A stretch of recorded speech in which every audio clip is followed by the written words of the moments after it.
normală începe printre oameni, ca noi, cărora le pasă de viitor. Putem să facem din România o țară normală, în care fiecare se implică, pentru ca normalitatea la care sperăm de atâta timp să se transforme în realitate pentru noi toți. Dragi români, împreună construim România normală.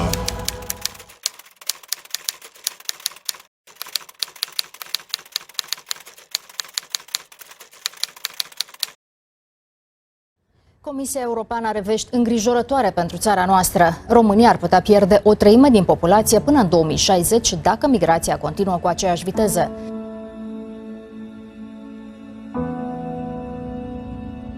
Bună, mă numesc Ionuț, am o vârstă de 39 de ani, dintre care 19 ani sunt plecat din România. Mă numesc Adria Florea, am 38 de ani, vin din Bistrița și locuiesc în Danemarca de 20 de ani. Numele meu este Vasiliu Bogdan, am 38 de ani, sunt venit în Danemarca de 4 ani de zile.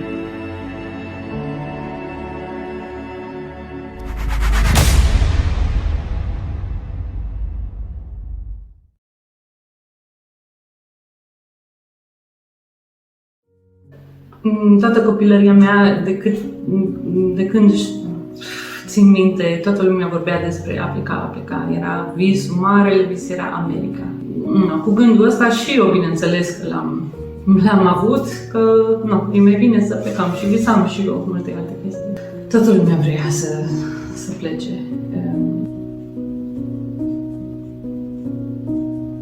Să fiu sincer, ce mă determina pe mine să plec a fost traiul, situația financiară cu care la momentul respectiv s-au confruntat cam mulți dintre tinerii români. Condițiile din țară, având un trai destul de greu, datorii, stăteam în chirie, toate gândurile astea acumulate. La un moment dat a venit această oportunitate și pur și simplu n-am stat să mă mai gândesc să mă duc, să nu mă duc. Pur și simplu viața aia grea, am zis că nu e caz. Și pentru familie, pentru viitor, am zis da, în secunda a doua, nici nu m-am gândit. A fost o decizie imediată.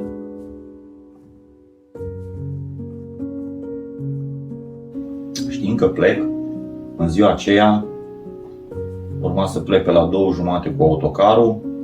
Evident că toată ziua am stat doar să respir aerul fetiței mele și a soției mele, doar să le absorb fiecare cuvânt, pentru că știam că plec și prima dată ieșit în diaspora, în străinătate, auzind din povești cum cum dorm alții, cât de greu îi, aveam un anumit film în cap. În acea zi, pur și simplu, doar adulmecam fiecare cuvânt, fiecare respirație. Am stat mult îmbrățișați. Bagaje și tot absolut au fost puse la punct dinainte. Iar evident că a venit și momentul plecării. Am stabilit cu soția mea să plec singur, pentru că sunt foarte dureroase despărțirile și îmi imaginam că e greu acolo în autogară să le văd și am preferat să plec singur. Am luat taxiul cu valiza și țin așa minte și o duc cu mine. Când am plecat de acasă, mi-am luat valiza și coboram așa scările frumos. Și evident că m-am întors pentru o ultimă privire așa și e imaginea aia când îți vezi în ușă soția și fetița. Soția plângea, eu evident și eu lăcrimam și nu știu cum să zic, a fost așa un la revedere greu, o suferință greu de descris în cuvinte, nu știu dacă este definiție, pentru că dragostea aia ce o ai e enormă și când se întâmplă o chestie de genul ăsta. Era noiembrie și era frig și mă îmbrăcasem într-o blană de urs care era extrem de mare și grea, dar era și o căram așa, mă duceam Cu ea m-am urcat în autobuz și am cărat extrem de multe chestii. Deci aveam 2 valize, cred că umplute cu cărți de la școală, de la liceu, tot fel de cărți, poezie, romane de scriitori români. Efectiv, am vrut să duc tot cu mine cât am putut, mai ales chestii astea de valoare culturală. Țin minte că pe autobuz deja mă uitam la un tip care stătea vis-a-vis de mine, care era scandinav, nu mai țin minte, presupun că danez. Și deja în bus aveam așa o stare de tristețe, pentru că nu a fost un moment în care s-a uitat la mine ca să mă acknowledge ca și persoană, știi? Ca să vadă că exist. Și de acolo deja a început sentimentul ăsta de singurătate. Am lăsat prieteni pe bunica mea. Foarte multă din familia mea era deja plecată. Dar am părăsit casa, orașul de care știam că o să-mi fie dor și prieteni. Era undeva la ora 9:30. Trebuia să plec, multe emoții din partea mea și a familiei. Și țin minte că eu cu lacrimi în ochi am lăsat în urmă o mamă, o soție și un copilaș de 1 an și 4 luni. Și nu pot să zic că a fost cel mai fericit moment, dar așa a fost să fie. Ca ultima imagine, uitându-mă în urmă, era o mamă cu un copilaș în brațe. Da, oricum n-a fost ceva superb, dar cu speranța că într-o zi va fi mai bine și vom fi iar împreună.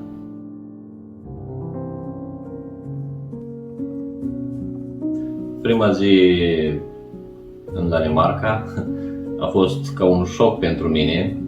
Eu am învățat cu mai multe persoane în jurul meu. Era ora 17 când am intrat în Danemarca. A fost ca un șoc, chiar ca un mare șoc pentru mine. Primul meu gând a fost: Doamne, unde am ajuns? Pe stradă era pustiu, eu am învățat să fiu înconjurat de lume. A fost un pic cam ciudat. A fost oarecum bine pentru mine, cred că am fost un pic norocos, să spun așa, pentru că eu am fost adus în Danemarca de o bună prietenă de-a noastră, pe numele ei Alina, împreună cu soțul ei Ionuț, cărora le mulțumesc și o să le pot respect toată viața pentru faptul că au zis: da, hai în Danemarca că te ajutăm. M-au ajutat enorm. Acum nu știam, fiind prima zi în străinătate, eu n-am ieșit decât în concedii, poate nisipurile de-au și anumite 2-3 țări din astea vecine. În rest, eu nu știu ce înseamnă străinătate, n-am știut. Dar am venit la sigur, am venit prin prieteni. Am avut pe cineva și ăsta e secretul uriaș aici și nu aici, oriunde în lume, să ai pe cineva. Și să zic așa, cred că sunt norocos. Pentru mine a fost ok prima zi, prima săptămână și după aia așa, impactul a fost ok, pozitiv. Frig, foarte, foarte frig, într-un mod în care nu-ți dai seama dacă nu ai venit aici ca și român, nu știi. Adică noi știm ce-s minus 20 de grade, dar nu știm ce-s 0 grade cu vânt. Țin minte că la un moment dat era un vânt atât de puternic, am mers să vizităm pe una dintre prietenele mamei mele care era româncă și bătea un vânt în ziua aia, era iarnă, vânt, ploaie. Și am dat un colț și vântul era atât de puternic că am râs și nu mai puteam să-mi închid gura. Atât de tare bătea vântul.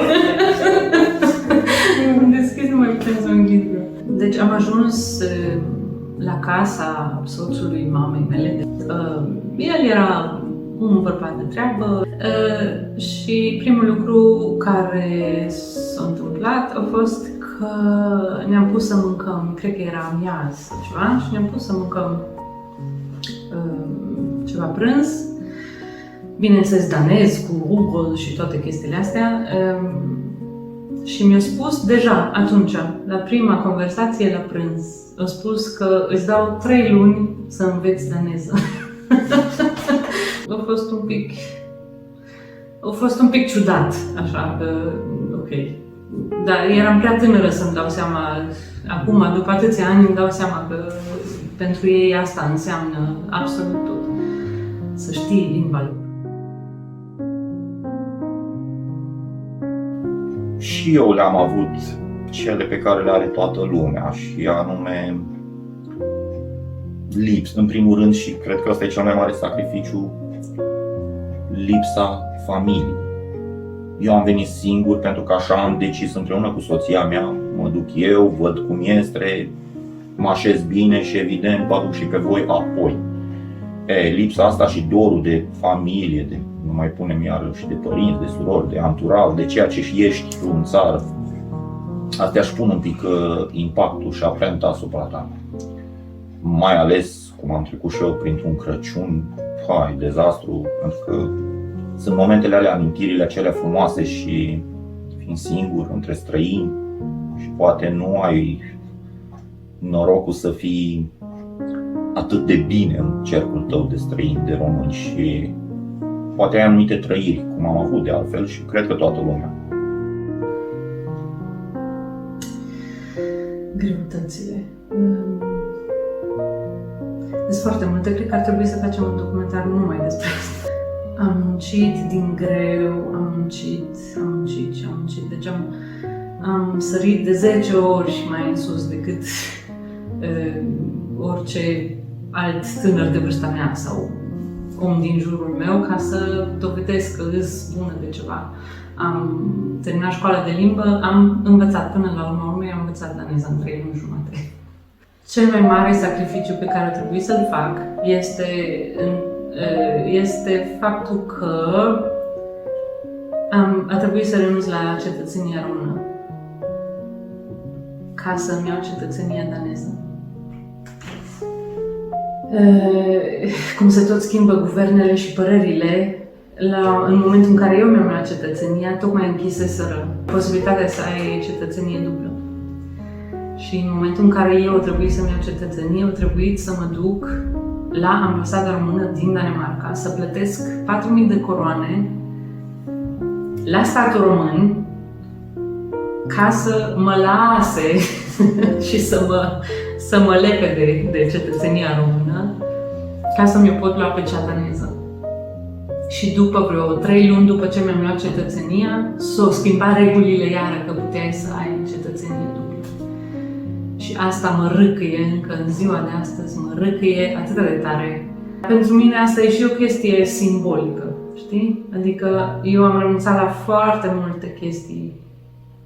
Am încercat să fug de mine sau ce sunt, să întorc spatele la tot ce am lăsat în urmă, ca să devin o persoană care eu am crezut că pot să o construiesc, să fie acceptată în societatea asta.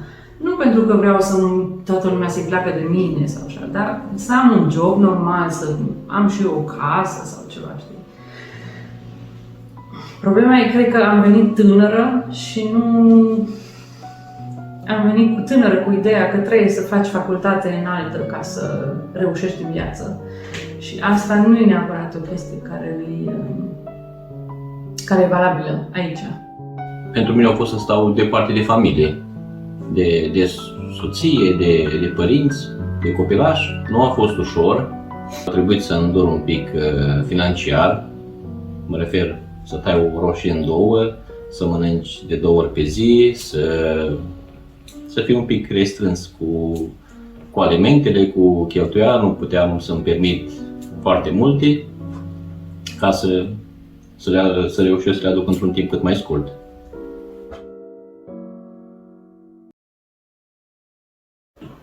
Ce m-a ajutat pe mine să mă integrez la modul în care este posibil e că am învățat limba și o vorbesc la nivel de ca un nativ. Trebuie să te lupți împotriva sistemului în țara asta și asta e o chestie pe care eu cred că foarte mulți nu o înțeleg și nu ai cum să-ți dai seama dacă nu știi limba, pentru că trebuie să poți să te duci pe online, să te uiți la lege și să vezi în lege cum, care, ce, cum, când. Și e greu, pentru că daneza are un cuvânt care se folosește la 15 chestii. Și cu asta te fentează cum vor ei. Dacă închiriezi un apartament, trebuie să știi legea sau trebuie să știi măcar drepturile. Și asta nu ți le poate spune un român care a auzit și el de la nu știu care. Trebuie să poți să te duci, să vezi acolo, scris negru pe alb, așa și așa scrie, ca să te poți apăra. Eu aici mă simt, să zic așa, eu mă simt a nimănui. Nici a României, nici a Danemarcei, pur și simplu trăiesc într-o societate. Nu că unde sare banul, unde te găsești mai bine, acolo este casa ta. Că România, că Danemarca, că America, unde te simți tu bine, omul se înțește locul și acolo, unde te simți bine, acolo trebuie să stai. Și dacă familia ți-e bine, totul e perfect. Când ai familia lângă tine, ai tot ce trebuie, nu știu dacă contează în ce țară ești. La primul loc de muncă, de exemplu, am avut niște colegi din Polonia, toți străini fiind și ei, și m-au ajutat. Mergeam la cumpărături împreună, eu neavând mașină, ei aveau mașină, nu locuiam în oraș să fiu aproape de magazin. Câteva sfaturi le-am primit de la ei despre comportamentul șefilor sau altor colegi. Da, în primă instanță ei m-au ajutat pe mine un pic să mă descurc, mi-au deschis un pic ochii despre ce înseamnă Danemarca, ce înseamnă oamenii în Danemarca. Unii mai buni, alții mai puțin buni, dar în general, dacă respecti, ești corect, onest, primești cu aceeași monedă. La întrebarea asta nu cred că se poate generaliza și cred că trebuie împărțită în două. Pentru că depinde de unde ești, depinde de ce danezi întâlnești și depinde de cum te prezinți și tu ca persoană. A fost o vreme, fix când s-au deschis granițele și au început să vină mai mulți români în Danemarca, a fost o vreme când s-au scos în ziare și în media că nu știu ce român a omorât pe nu știu care. Și acum gata, românii sunt niște criminali. De atunci n-am mai auzit povești de genul. Și cred că sunt și foarte mulți danești care nu mănâncă tot ce se zice în media, care sunt foarte deschiși, nu foarte deschiși, că asta nu e mai greu, dar nu au așa de mari preconcepții. Numai că există o barieră, ei niciodată nu o să fie ăia care vin la noi ca și străini și problema danezului este că nu are curiozitate. Țin minte la un moment dat de mult când făceam liceu, când am refăcut liceu aici în Danemarca, am întrebat cineva, nu vă cam rusă, de unde vii? Din România. Și acolo am închis-o și s-a uitat altundeva, a făcut sunetul ăla danez și n-am mai știut ce să fac, unde să mă ascund acum. Dacă nu știa nimic despre România, putea să pună o întrebare. Dacă știa ceva despre România, putea să-mi spună că știe ceva despre... Asta e o chestie la care noi trebuie să ne obișnuim ca și străini în alte țări, că în țara asta, în cultura asta, tu trebuie să fii ăla care îi ajută pe ei să aibă o conversație. Că dacă e necunoscut, ei nu se relatează, nu pot.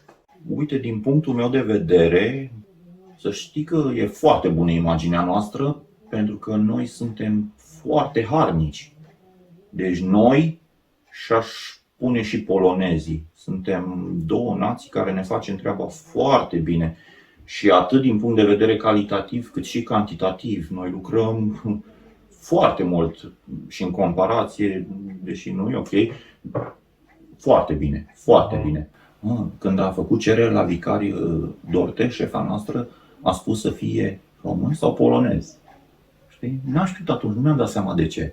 Și în altă zi am întrebat-o, mi-ai zis chestia asta, de ce? Păi pentru că ei știu că noi lucrăm cel mai mult și cel mai repede. Și noi și polonezi. Deci este o chestie, suntem foarte harnici și din punctul ăsta de vedere avem o imagine foarte bună. De îmbunătățit, cred că din ce am văzut eu așa, un lucru important ar fi să fim un pic mai tăcuți, să nu mai comentăm. Suntem obișnuiți cumva, când ni se dă o sarcină, oarecum repede să și comentăm ceva, banalități. O fac mai încolo, o face colegul, nu știu ce. Nu. Cred că cel mai bine e să fii mai tăcut. Mai tăcut, faci treaba ta și e cu totul altceva.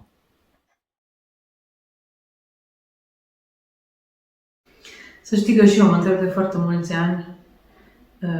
La universitate, la facultate am avut colegi din Bosnia și am fost atât de invidioasă pe modul lor de a se organiza. Aveau cluburi, se duceau la badminton împreună, făceau party-uri de anul nou cu teme din tradițiile lor și țara lor și muzică din țara lor. Și întotdeauna mă întrebam de ce românii nu se pot aduna în felul ăsta. Încă nu am găsit un răspuns la întrebarea asta.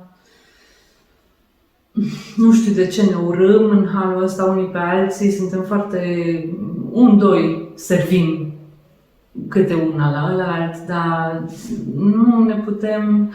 Și parcă venim și aici, nu știu, parcă fugim de noi înșine când venim aici.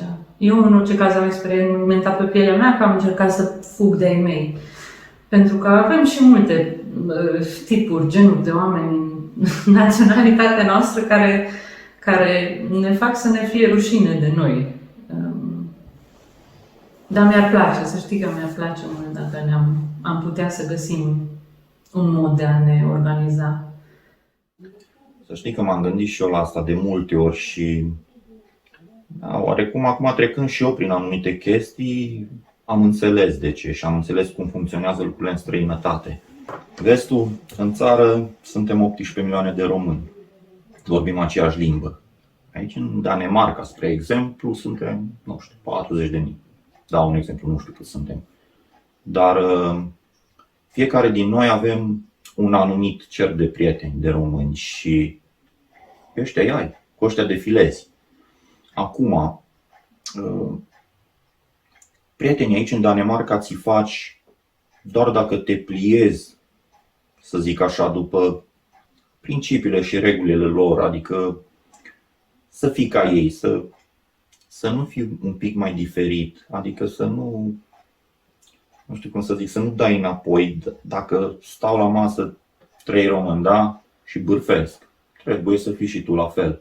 Nu poți să fii mai retras, nu poți să fii mai tăcut, pentru că practic nu faci parte din joc, știi? Și atunci, de-a lungul timpului ești dispus să-ți calci peste anumite principii și asta doar ca să faci parte din cerc, pentru că ai nevoie de cerc, ai nevoie de prieteni. Ajungi într-o țară străină, e posibil să aibă mai multe posibilități sau au unele ocazii de care profită să ajungă un rang mai sus, pe un nivel mai înalt. Și atunci sunt unii dintre ai noștri connaționali care nu se mai uită la cel de jos sau apare îngânfarea.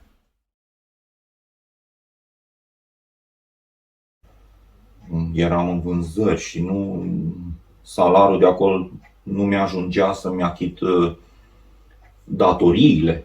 Nu mai pun să trăim. Dar aici, pe lângă faptul că am învățat să respect munca, să muncesc și am văzut că muncind primește aprecieri și nu mă refer doar la bănuți. Asta pur și simplu m-a dezvoltat pe mine ca om. Acum sunt alt om. Pur și simplu, acum în clipa asta, dacă m-aș întoarce în țară, aș rupe, pur și simplu aș avea ca acum 2 joburi fără să-mi fie rușine, jenă. Uite un exemplu banal, când eram în țară, spun sincer, mi-era rușine să mă angajez o fabrică de cablaje, ceea ce e ceva onorabil și frumos, doar că mie mi-era rușine, fiind agent de vânzări, cumva aveam un statut, știi, și aveam această jenă. Venind aici, trecând prin greutăți, prin experiențe, dând cu capul de pereți, asta m-a ajutat să mă dezvolt eu mental. Stai, nu, că nu e așa viața. Și acum, în clipa asta, sunt foarte fericit pentru că m-a regăsit eu, Bogdan, m-a regăsit ca un alt om și să știi că sunt chiar satisfăcut de ceea ce sunt acum. N-aveam cum, nu, în țară nu puteam evolua. Nu puteam decât dacă, evident, da. Intram și eu în alte combinații. Că acum este ușor să te duci să lipești niște afișe și în 5 ani ești destul de bine. Dacă aș fi rămas în România, cred că posibilitățile financiare nu erau atât de mari și erai constrâns să te mulțumești cu minimul, fără prea multe satisfacții sau plăceri ale vieții. Ce e fain în Danemarca e că primești un pic de liniște. În România totul se întâmplă atât de repede, trebuie să fugi, te-o lovit ăla, trebuie să faci aia, trebuie să te zbați cu aia și aia. Totdeauna e așa, o fugă constantă. Aici în Danemarca este liniște. Aici te lasă în pace și să te gândești. Și am învățat foarte multe despre psihicul meu, despre mine, despre cum funcționez. Am avut posibilitatea să am depresii, ceea ce e într-un fel un dar. Că în depresie ajungând în adâncimile psihicului tău propriu. Acolo am ajuns să mă înțeleg pe mine mai bine, să văd cum funcționez, ce îmi place, ce nu-mi place. Ceea ce nu cred că aș fi avut posibilitatea să fac în România. În România, dacă aș fi rămas acolo, poate că n-aș fi avut familie, nu cred că m-aș fi măritat. Și cred că aș fi foarte nervoasă și amară și amărâtă.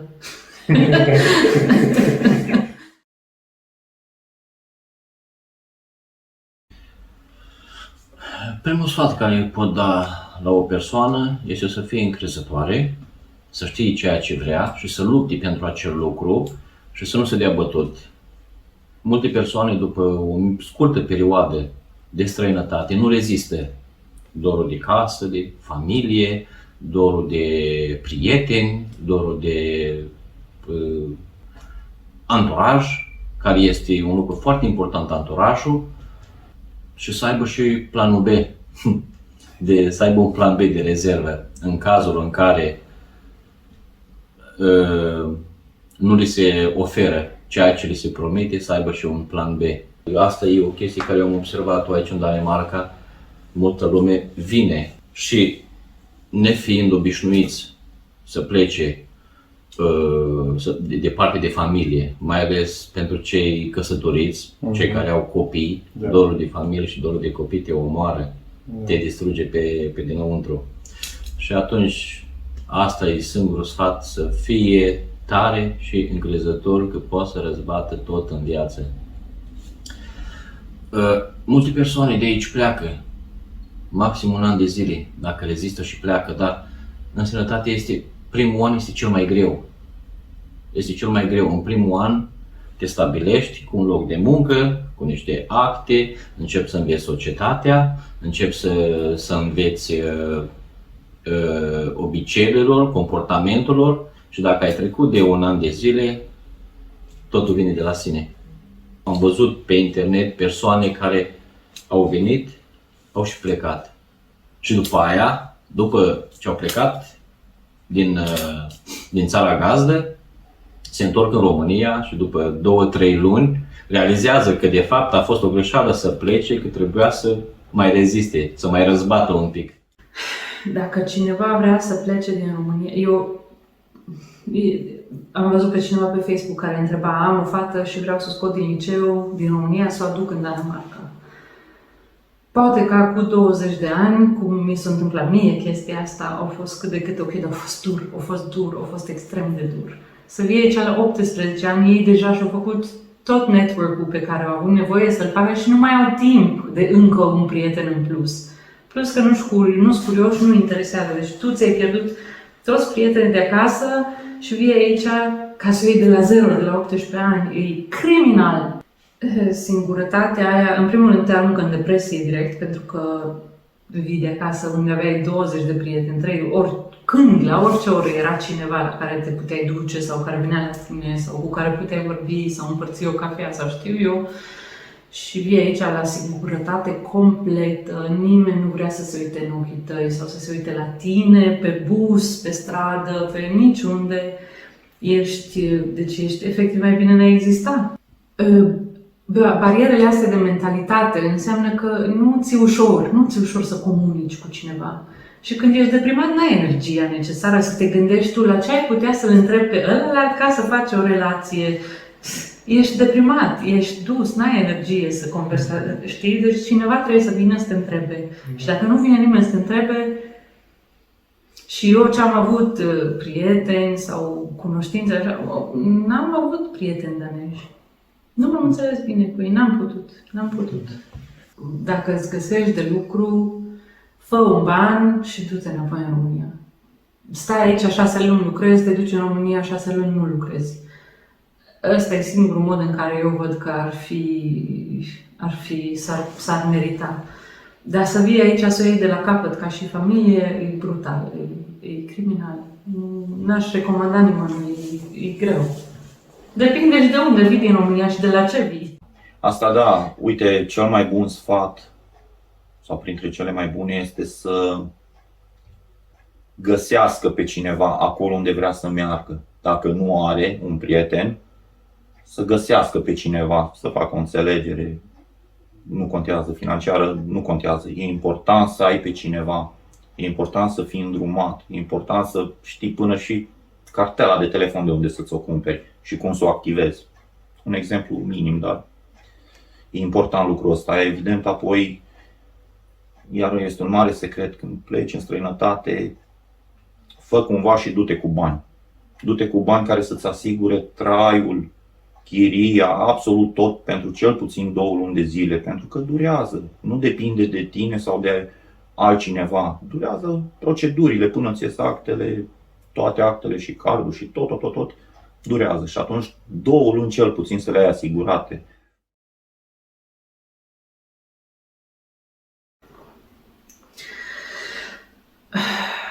Lucrurile sunt grele peste tot în lume în zilele astea în care trăim. Vremurile astea sunt grele peste tot în lume.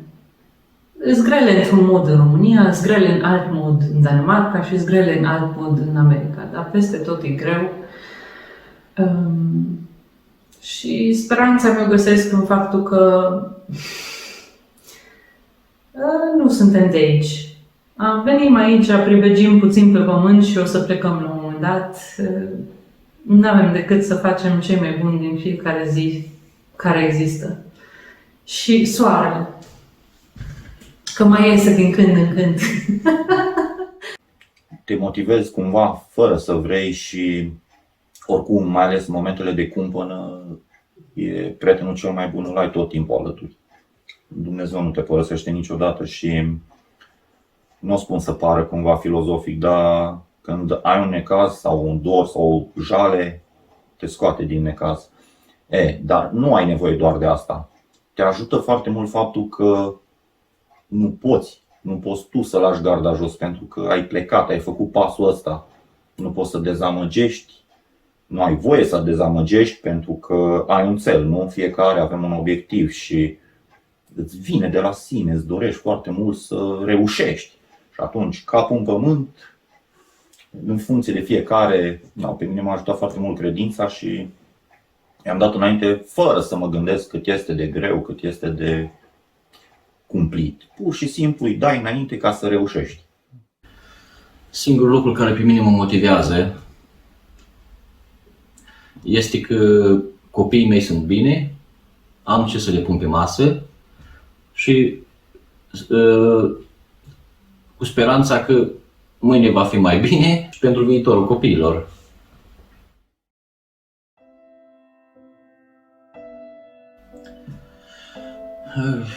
Fericirea aș putea o împărți în două. pe plan financiar, că îți dorești un lucru, îl poți obține prin muncă, prin asta îl poți obține orice. Și fericirea sufletească, sunt alături de familie, copiii sunt fericiți, se găsesc bine sau se integrează ușor, au prieteni și sunt foarte mulțumit. Ar putea, de ce nu? Cea mai fericită țară din lume.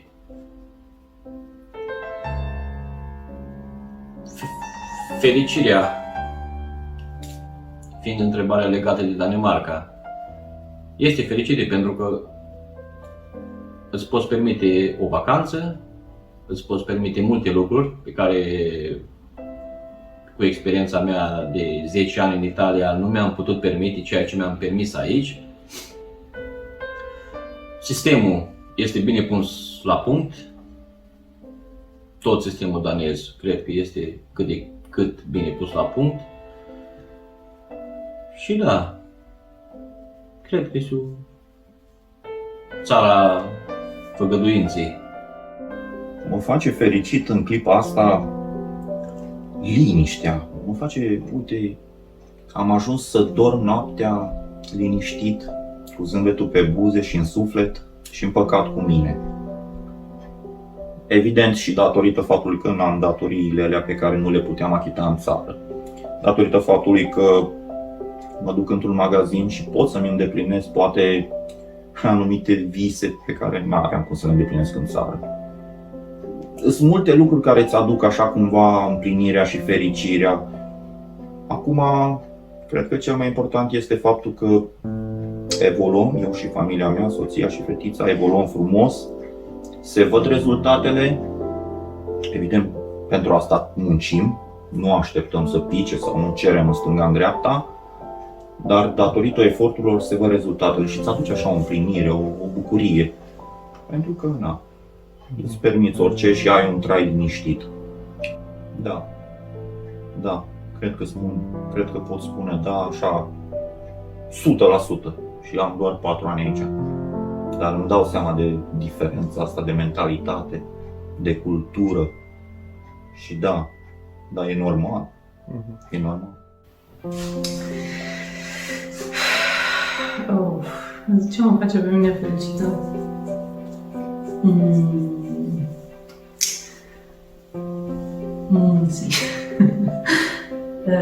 O plimbare prin natură, să văd culorile schimbându-se acum toamna, e foarte frumos, mai ales într-o zi însorită ca asta.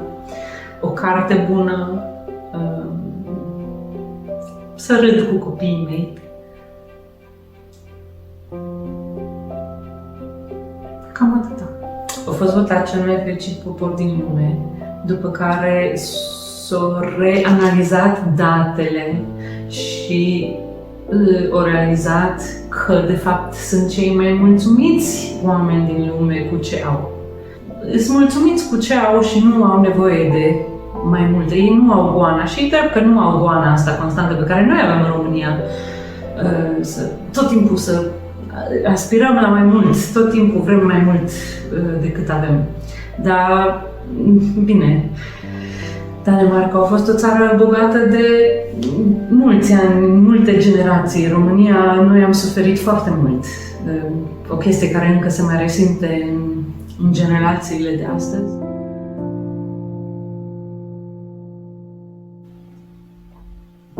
România este un izvor de valoare.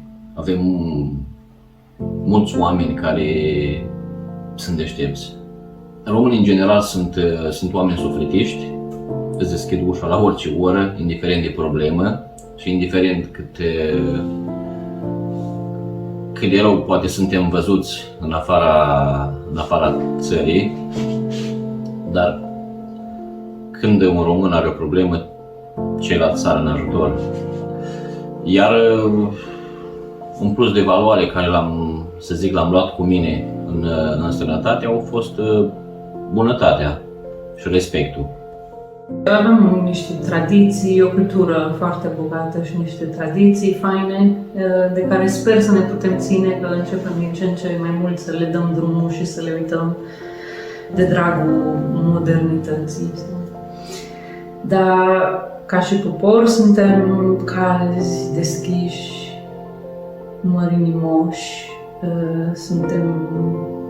avem empatie, ceea ce lipsește aici cam mult. Și muncim din greu, suntem foarte muncitori. Și chestiile alea, bineînțeles că le-am adus eu și le văd la românii de aici, că muncesc din greu, fac multe chestii bune. Păi în România, cel mai important lucru ce are om. Deci când ai spus român, din start știi că cu el poți să-ți faci absolut orice treabă, orice ai nevoie.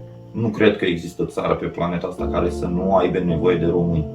Omul român e fantastic, e cel mai bun și cel mai deștept și cel mai frumos. E frumos și la port, și la trai, și la obiceiuri.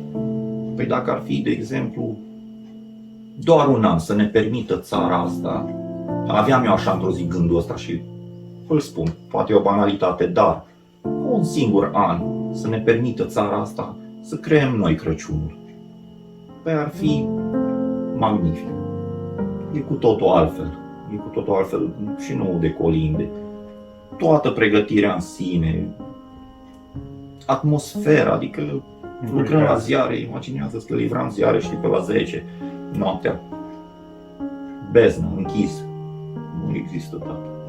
Noi la români stăm la o poveste, vine moșul, papa, nu știu ce, e altfel, e o atmosferă, e trăirile, dar asta și pentru că suntem creștini ortodoxi, avem alte trăiri, alte educație, da.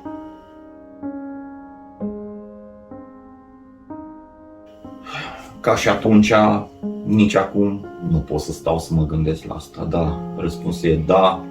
Și regretul cel mai mare este că nu am avut șansa să plec mai de mult. Am plecat la 34 de ani. Cumva este târziu. Da, nu. Cel mai mare regret este ăsta, faptul că nu am cunoscut pe cineva, n-am avut șansa să plec mai de tânăr. Dacă aș da timpul înapoi, sigur aș face aceeași alegere. Ca regrete nu pot să spun că am regrete, pentru că în străinătate m-am pus un pic pe picioare, iar regrete sunt tot timpul. Plecat din țară pentru că ai acasă o altă viață. Na. Aici ești împărțit în cam două vieți, viața de străinătate și viața de acasă. Familia, prietenii, anturajul de acasă. Nu știu. Nu simt că a fost alegerea mea completă, pentru că aveam 18 ani, am venit cu maica mea. Deci, probabil că da, aș fi ales să plec.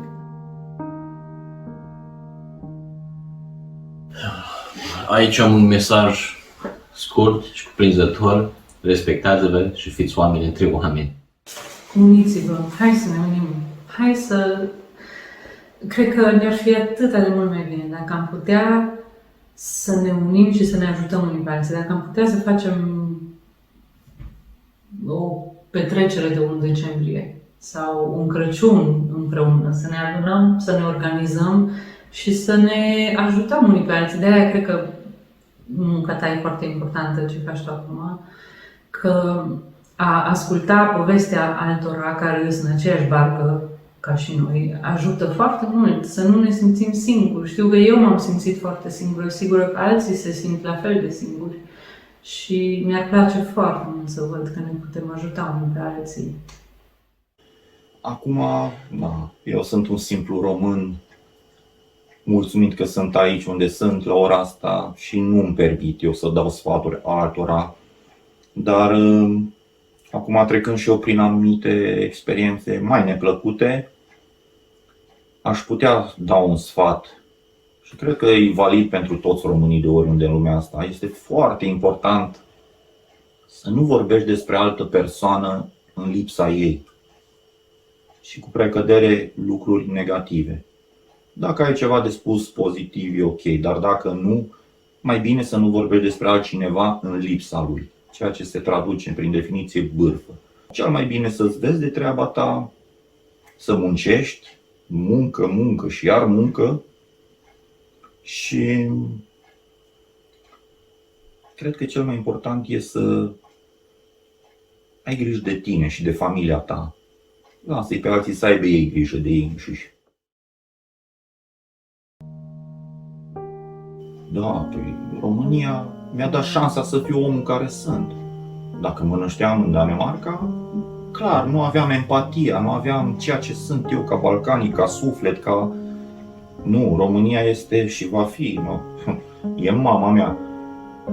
Pe lângă asta, în plan concret, păi îmi lipsește sora mea, îmi lipsesc socrii mei, îmi lipsesc prietenii cu care mă distram. Și poate nu știu dacă e ok să spun, dar unul din cele mai importante lucruri, îmi lipsește libertatea. Sună cumva așa, dar să știi că România are libertate. Are libertate și pe multe planuri. Capul jos și asta e. Da, cum să nu? Mi dor de România tot timpul și mi dor aerul în România e altfel, atmosfera e altfel. Mi dor să calc pe pământ român. Mi dor să respir. Munți și pomii brazii care, adică nu, că nu sunt numai brazi, sunt pomi de tot felul care așa îmbracă muntele în diferite culori. Când vorbesc de România, am nu știu, ca o tristețe în suflet tot timpul. Pentru mine România e România, indiferent unde ești. Eu în urmă cu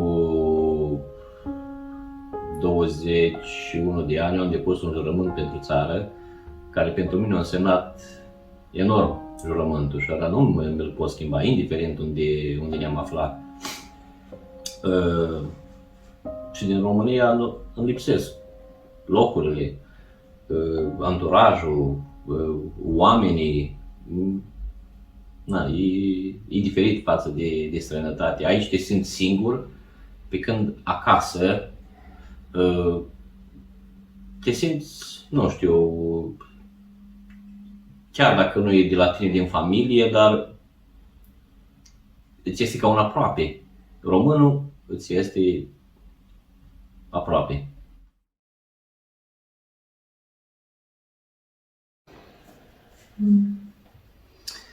Nu imaginez. Adică chiar nu pot imagina, pentru că România, sistemul politic e așa haos în România și sunt așa niște panorame la putere că nu pot imagina. Deci ar trebui să-i omorâm pe toți să schimbăm ceva și nici atunci nu e sigur că i-am alege pe aia care trebuie. Nu știu, mi-ar trebui cu totul alt sistem. Mi-ar place, dar mi-e și frică. Cred că dacă aș avea destui bani să nu mai trebuiască să lucrez restul vieții, mi-aș cumpăra o proprietate undeva așa în munți și aș trăi fericită restul zilelor. Uite, eu sunt optimist, să știi. Sunt optimist pentru că iar mă rezum la oameni. Noi facem diferența. Cred că România va fi bine peste 30 de ani, destul de bine, și cred că cu siguranță vom avea autostrăzi, cu siguranță va fi o altă economie. M-ar face un lucru să mă întorc în țară. Un salariu decent. Nu am nevoie de nimic de la nimeni. Dar atât cât muncesc să-mi pot asigura un trai liniștit și decent. Sincer, dacă ar fi un salariu bun, m-aș întoarce România mâine. Pe cuvânt. Eu cred că România peste 30 de ani o să arate foarte bine. Și din punct de vedere financiar, social, din orice punct de vedere. Și m-aș întoarce cu drag acasă. Aș lăsa străinătatea să mă întorc. Sunt momente când stăm de vorbă, eu și soția stăm de vorbă să punem un plan. Poate ne întoarcem în țară, poate mai bine în țară decât aici. Eu cred că România, față de străinătate, îți poate oferi mai multe. În România poți realiza mai multe dacă vrei. Nu este imposibil. În România se pot realiza mai multe. Aici, în general în străinătate, ești constrâns. În străinătate nu poți avea locul de muncă pe care ți-l dorești din cauza studiilor, probabil, din cauza limbii și probabil locurile înalte sunt ocupate de ei, nu de noi. Pe când în România ai posibilitatea să faci o școală pe care o dorești, este limba ta, semenii tăi, e țara ta și ai avea mult mai multe oportunități față de străinătate.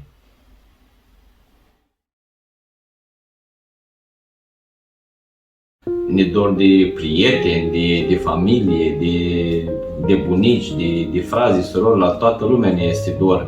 Dar din păcate încă trebuie să mai răbdăm, să ne mulțumim cu tehnologia pe care o avem în ziua de astăzi, să ne mai alinăm dorurile.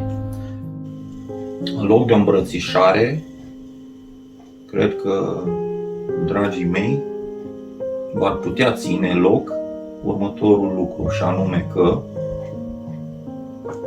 plecând din țară, am căutat binele și l-am găsit. Și știu că voi îmi doriți binele.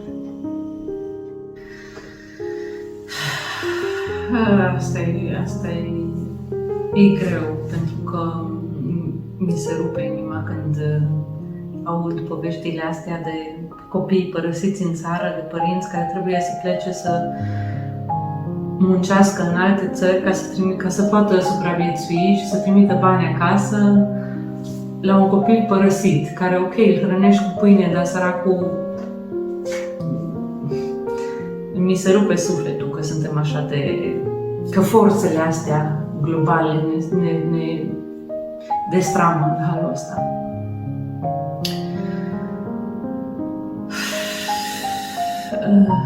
Și nu... Ce să zic?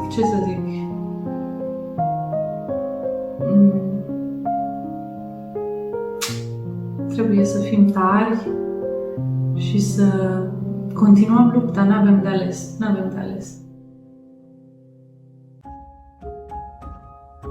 Români, aveți grijă de România. Atât. Bineînțeles și la mulți ani. La mulți ani, România, hai să ne unim. Păi, ca român nu am cum să nu fiu mândru, pentru că a fi român te definește din vârful degetului mic de la picior până în vârful ultimului fir de păr. Suntem altfel, suntem superbi, suntem minunați și foarte, foarte calzi la suflet și chiar îmi place să fiu între români și mai ales aici unde poate am și un pic de noroc, pentru că nu știu, dar cred că toată Danemarca, dar aici în zona unde stau eu, toți sunt foarte calzi, una, două țară în ajutor. Indiferent că azi te cerți cu cineva sau ai o divergență, mâine dacă dai un telefon te ajută cu plăcere. Să știi că românii sunt atât de cum să zic, Doamne, dulci și pe placul lui. Și asta nu te face decât să fii bucuros și mândru că ești român, pentru că trăim printre alții și se vede marea diferență dintre noi și alții. Iar asta nu poate decât să-mi aducă în suflet mulțumire și stimă pentru țara mea, pentru românii mei, cărora vreau să le transmit tot binele din lume și să aibă grijă doar de ei și de viața lor, pentru că nimeni nu o să aibă grijă de ei. Îi iubesc pe toți, sunt mândru că sunt român, cu siguranță chiar dacă va trece o perioadă mă voi întoarce în țară și aș vrea să transmit un sincer la mulți ani, din tot sufletul, și Doamne ajută ca peste cei 30 de ani să copilul meu să poată să vadă țara despre care eu îi povestesc. Pentru că fetița mea în primii 4 ani și amintește foarte mult, doar că știe ce înseamnă bunică, știe ce înseamnă la mamaia, la cocoșul, doar da mâncare la găini. peste 30 de ani îmi doresc ca fetița mea să vină înapoi în țara mea. La mulți ani, român!